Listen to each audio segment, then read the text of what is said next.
Hi, okay, welcome back to Tracking Networth for Jappie. Let's do first a summary again of my life.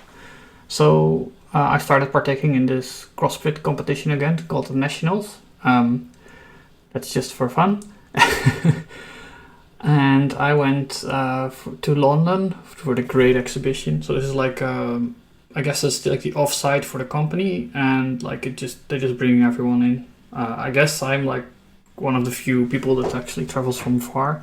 I went by train, which was amazing, but yeah, these visits are like taxing on me because yeah, like London is really cramped, and I don't really like that it's so cramped. But and you know I can't really do exercise much either because there's just not a lot of time for it.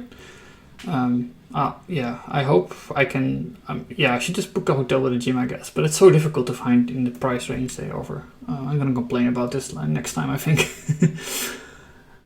So I set up all the bank accounts for the BV. This was actually like a huge hassle because one of the banks started like asking questions, and then I ended up in some kind of different onboarding track, and I had to print stuff to open the account, and I just didn't want to do that, so I went to another bank and I had to go to their office to actually open it. But that worked, so yeah, not having to deal with printers is great. I can't believe this is so stressful to open bank accounts. It's always stressful for me. I think I had one of my previous Networth videos was about opening a bank account, and it's just awful. Yeah, I also got stuff done like putting my car on the BV, so it's like in the holding now, and that's also a huge hassle, of course. Like the codes didn't work, and I had to, request the codes, and yeah, I did that before I went to London, so all of that stuff was put into motion, and I can finish it all in this month, which is great. And there's like one more thing with the insurance stuff, but he's on vacation now, so that's gonna take a bit longer. Yeah, and I still intend to make like a video about the cost of setting up the BV. Someone asked about that. But I couldn't make that before because I didn't have the invoices yet, and now I have all the invoices, so I know how much it costs. We'll see that in the numbers as well. Yeah, unfortunately, I've not done anything in terms of like dating or like chasing women. Like I talk to women, of course, but not in a way to charm them intentionally, at least. And I doubt. Yeah, I don't think, especially in the Netherlands, like. For some reason, women are not that into me. Maybe I'm too short. But yeah, I want to focus more on this. Yeah, I'll make a separate video about this topic as well. So I'll just make an overview of what stuff to do or whatever. Anyway, let's go to the actual numbers. That's what everyone is here for, right? Numbers. Yeah, so, okay. I made some changes to this spreadsheet. We have a separate income and expenses statement for the BV, and this is because, well, I want to separate like the business from personal. I don't know why I wanted to do this, but once I did this, I realized this is actually a lot better to do, because now I can easily calculate how much taxes I will have for the BV, which is easy to calculate. It's just the profit, the gross profit, and a percentage of that. So that's really good. And this is the latest one, so this is from this month. Actually, I extracted these numbers from the other income expenses statement. But yeah, from the BV, I had essentially an income of 11,000, which is just like, the contract that I'm doing. I had expenses of 7,473, and most of that is consulting fees, notary fees, and a little bit of the accountant. Actually, accountant is just a small part.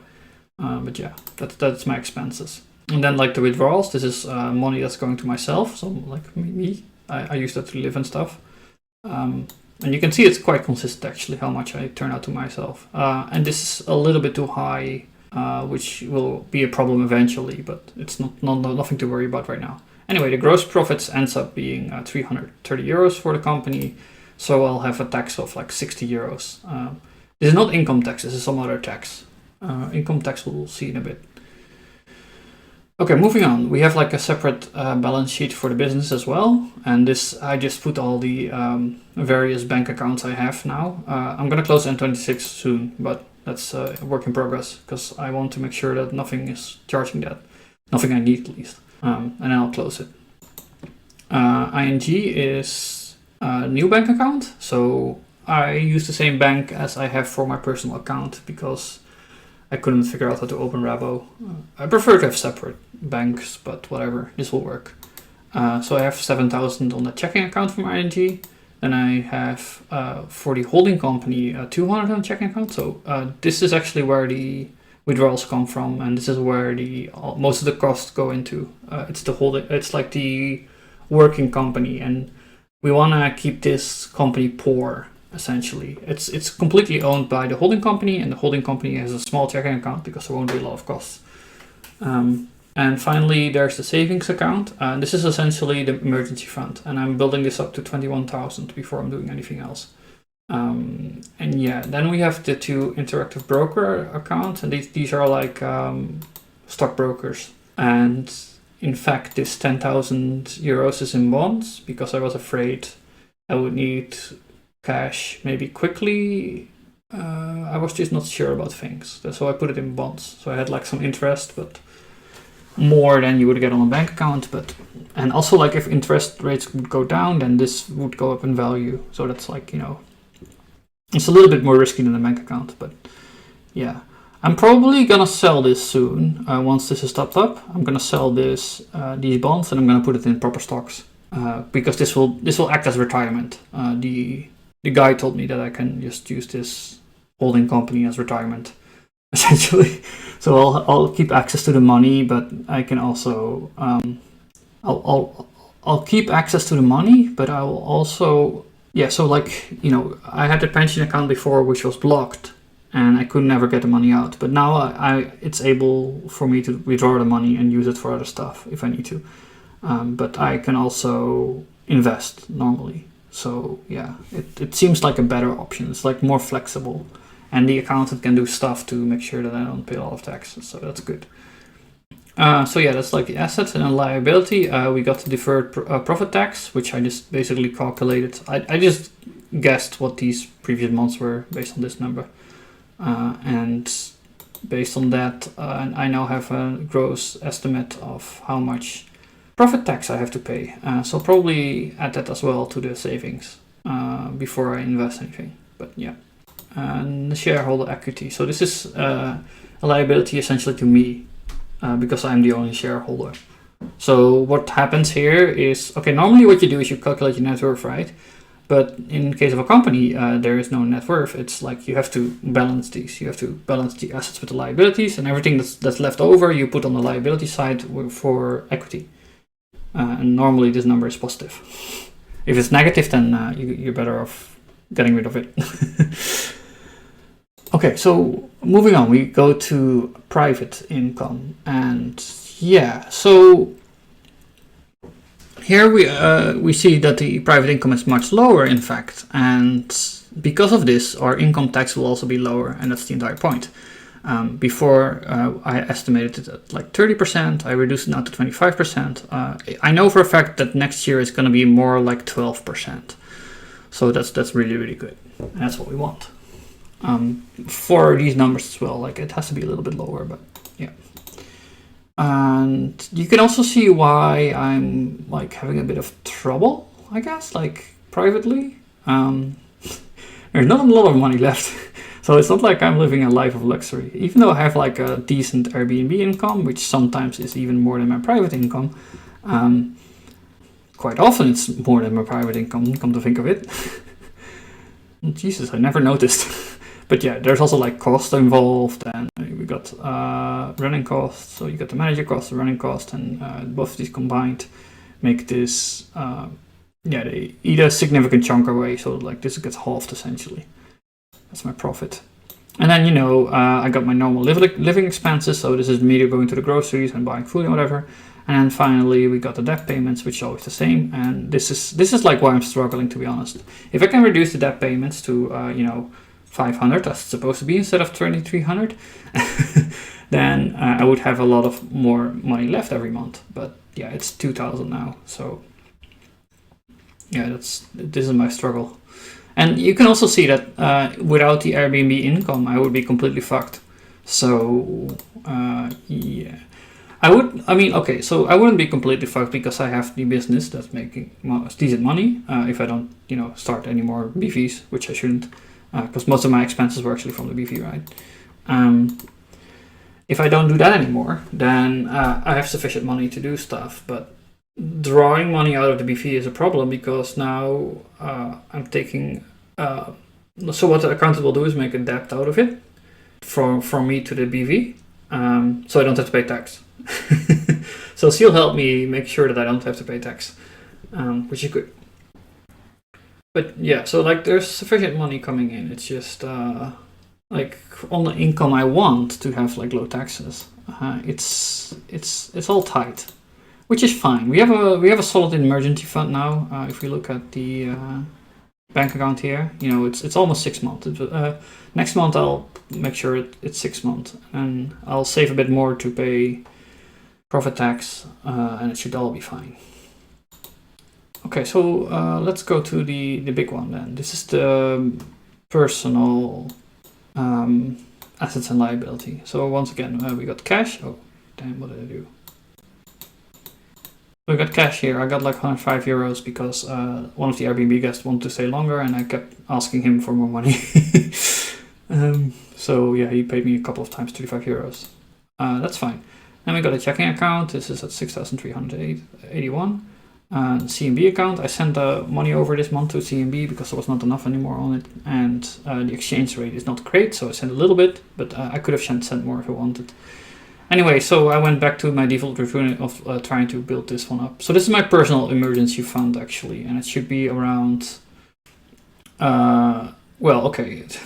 it should be around something, okay? It should be around 4,000 times 6, so it will be 24,000 if you include all the debt, but the point is to get rid of the debt.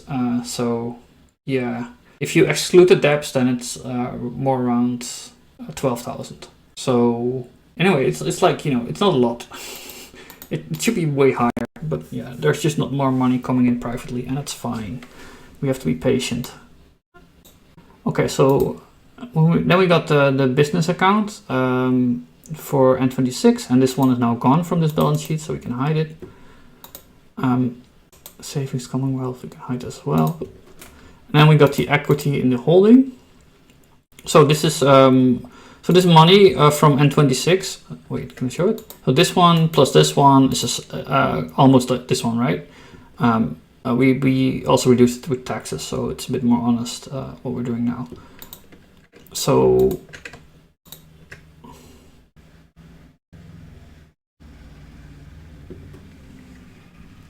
essentially we're removing this from my balance sheet because we all moved it into the holding, so we don't have to care about it anymore personally. And we are left with equity value instead. We can hide the columns. And then accounts receivables. This is another business one, so I can hide it as well. And you got the stock brokerage from Bink, which I'm not using currently. I'll probably start using this again in the future once the emergency fund is recovered. Then I can save personally as well, like that. And we got the pension account, which is still growing, which is crazy.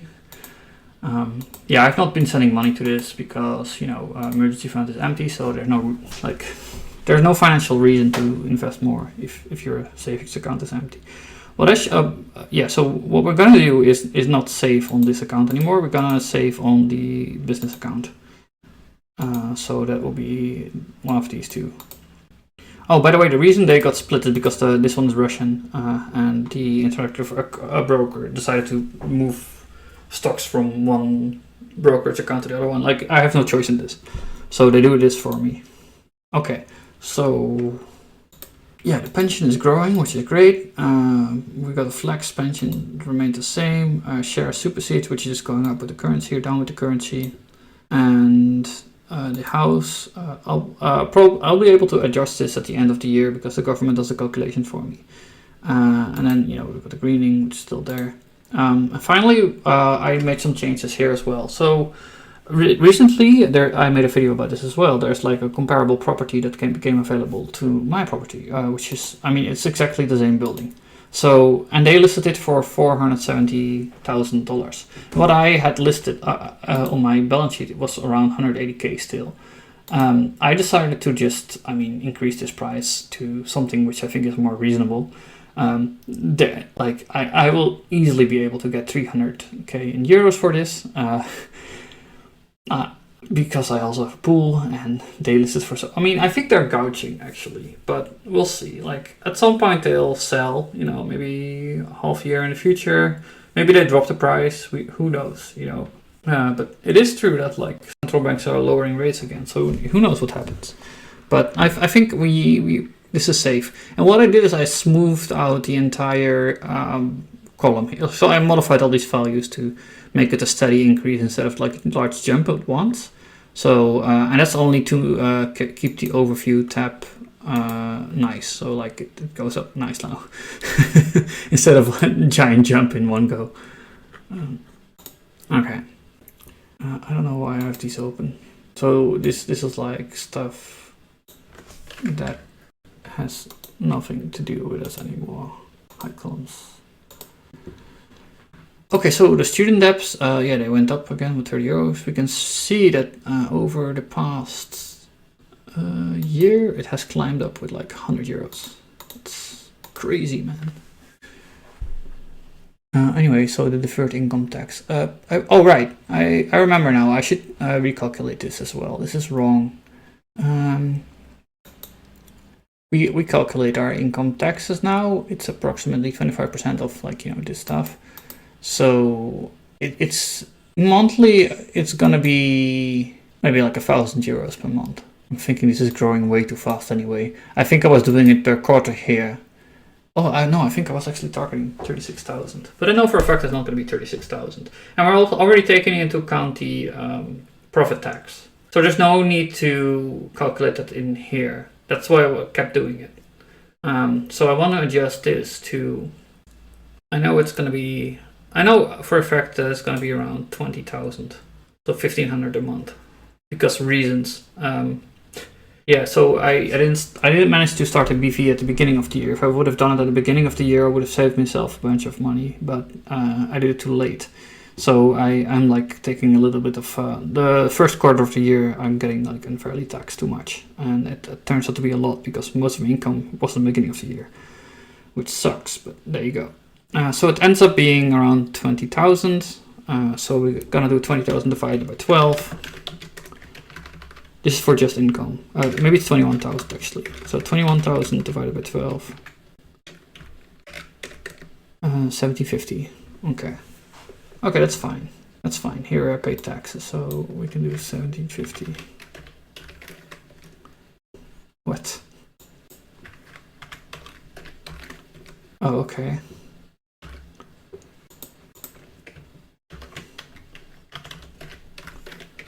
So yeah, we don't want to calculate it ourselves. Oh, that's better. Okay, so and then we got the deferred dividend tax. What to do about this? Yeah, this is something that has been building up for the entire year as well. So I need to think about this.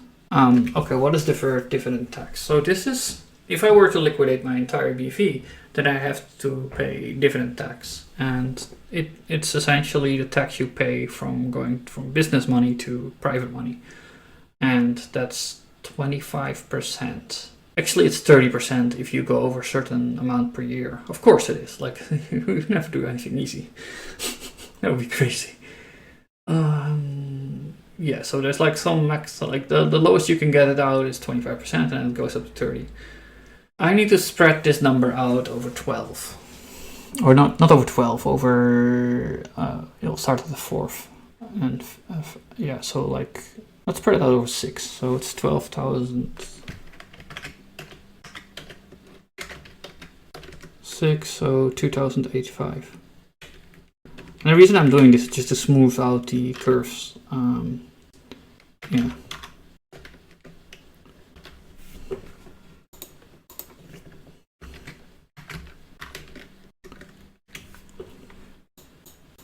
So, yeah, it will help with the overview.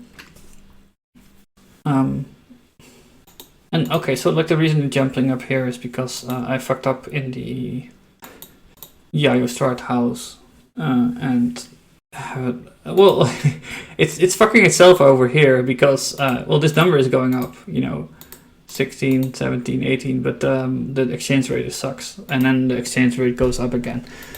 But yeah, this had to go up to 20 or 22 actually. So we're missing 2 months in between, but that's fine. Actually, we can make this 21, I guess. This will be a bit better, but this is more realistic. So I think it's important to keep in mind that this number will become gigantic over time. And this is essentially a debt I owe to the government because I can use the money, right? So I keep the money in the business account. I can buy business stuff for it. I can invest with it. So all of that stuff is fine. But if I were to,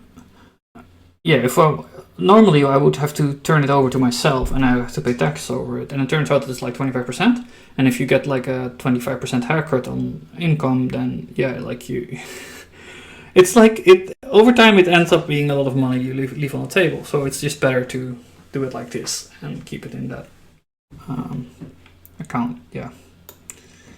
Okay, so we got the deferred pension, which is like, some kind of calculation I made on, this is like another tax I owe to government because I've not paid any income tax over my pension account. And yeah, once I'm out of hairy water, once I have my emergency funds established, I actually want to also muddle away a little bit of money every month to my pension account. Just to be a bit more efficient. And also, like, it's like a psychological thing. If it's in your pension account, like, there's nothing you can do with it anyway. Like, no matter what, it's kind of nice to have it like that. Yeah, and the mortgage is slowly going down, which is fine. Actually, it dropped by 500. I think it's a lot.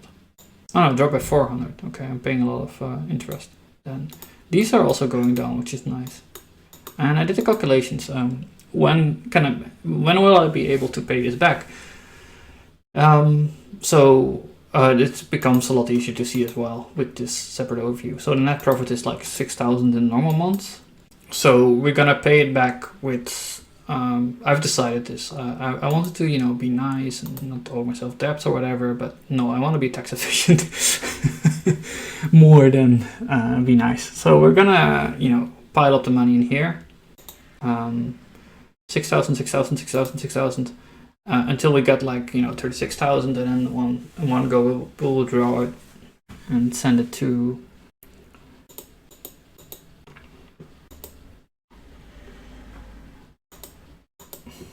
Yeah, so we need to have 36,000, and I calculated by 6 months, this will be at 36,000. And then, 6 months later, I will have the money to pay it off in one go. And then it will be this one, which saves up 750 euros a month, because in, principal payments and interest payments. So, dropping my debts by 750 a month will be huge. This will be a lot lower. It will be, 1,800 instead. I'm just looking, why is this so high? 1,600 instead. Oh, that would be amazing. We would have 1,000 extra every month instead of 500. Okay, I have a temporary loan to the cleaner. She wanted to have cash, insisted on having cash, and then we didn't see each other once he was cleaning, when she was leaving on that moment. So I owe it up to her. This is to insulate my house, which I'm still profiting from. Great credit card. I bought some random shit. And then finally the net worth. So we ended up 445. So that's almost 500,000, and this is like, it jumped up so much mostly because I changed the valuation of the house.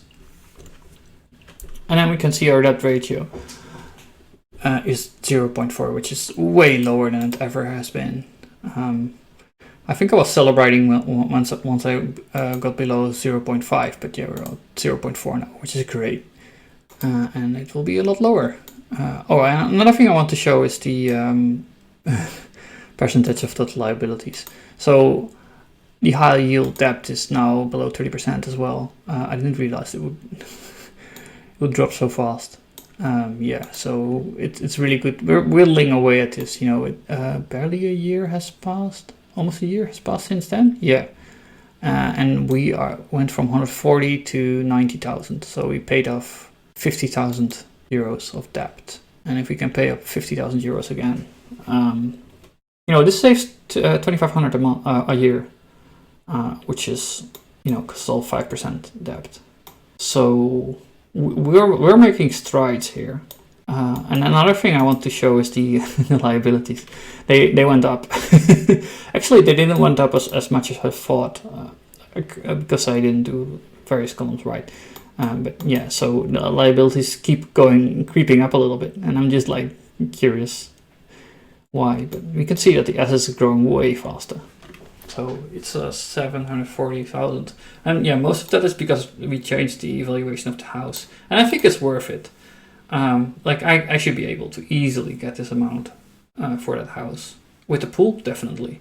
And you can also see it from the income I get from that house. It's like it's a significant property, right? Like it's making some dosh, okay. So yeah, I think this is fine. Anyway, I don't know if anyone actually watches all this, but thanks for watching if you did. Please leave a like and subscribe. And please leave comments, actually. I would really love to know what you think about all of the way I'm doing this. And if you have any tips or suggestions, comments, complaints, yes, I'm open for everything. So please tell me.